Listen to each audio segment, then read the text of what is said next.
Hallo und willkommen. In diesem Tutorial werden wir lernen, wie man mit Bexio eine QR-Code-Rechnung erstellen kann. Ich habe jetzt gerade einen neuen Account mit Bexio hergestellt, damit wir das testen können. Das erste, was ich sagen möchte, ist, dass es ein komplizierter Prozess ist. Leider. Und ich möchte das gerne mit Magic Heidi vergleichen, damit wir einfach verstehen, wie neue und moderne Software-Tools das machen. Ich habe jetzt für den Vergleich jetzt einen neuen Account mit Magic Heidi auch erstellt. Und die Art, wie man hier eine Rechnung erstellt, ist ganz einfach.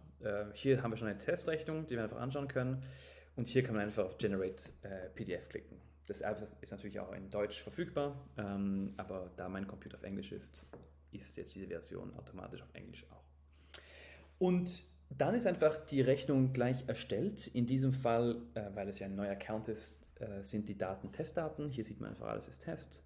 Und man sieht hier den QR-Code. Also es war einfach sehr einfach. Und ich könnte dann in Bank Details gehen und hier noch meine eigenen persönlichen Bankdaten hinzufügen, damit der QR-Code dann meinen IBAN hat. Das war die einfache Methode mit Magic Heidi. Jetzt kämpfen wir uns mal durch Bexio durch. Das erste, was wir machen müssen, ist in Verkauf zu gehen und Rechnung. Hier finden wir, okay, das wollen wir wegtun und so weiter, das auch weg. Hier finden wir den Neue Rechnung-Knopf. Dann muss man jetzt einen Kontakt eingeben. Natürlich haben wir da einfach keinen Kontakt, also werden wir jetzt einen neuen Kontakt erstellen. Der heißt Testfirma und ich glaube, das geht schon. Hören wir mal das so auf und das werden wir alles ignorieren und wir gehen einfach weiter.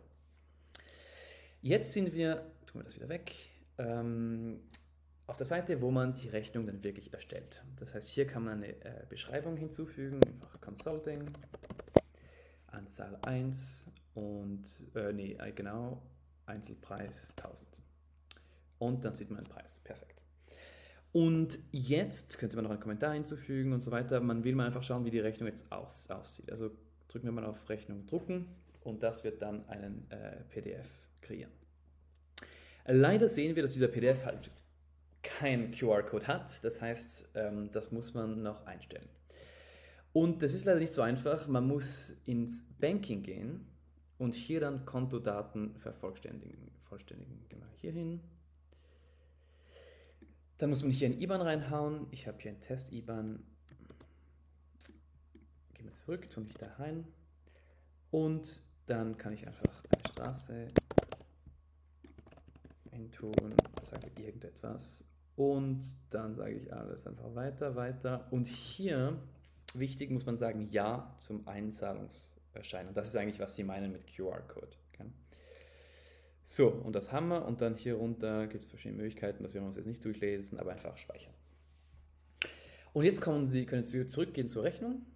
Gehen wir hier hin, öffnen wir wieder unsere Rechnung. Machen wir das wieder mal zu.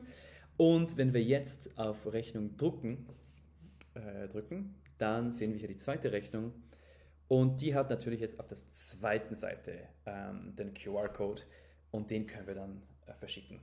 Leider heißt es gibt dann immer zwei Seiten, der QR-Code ist nicht auf der gleichen Seite wie bei Magic Heidi, aber das ist schon mal ein guter Anfang. Hoffentlich war das nützlich und ich wünsche Ihnen viel Glück mit Bexio.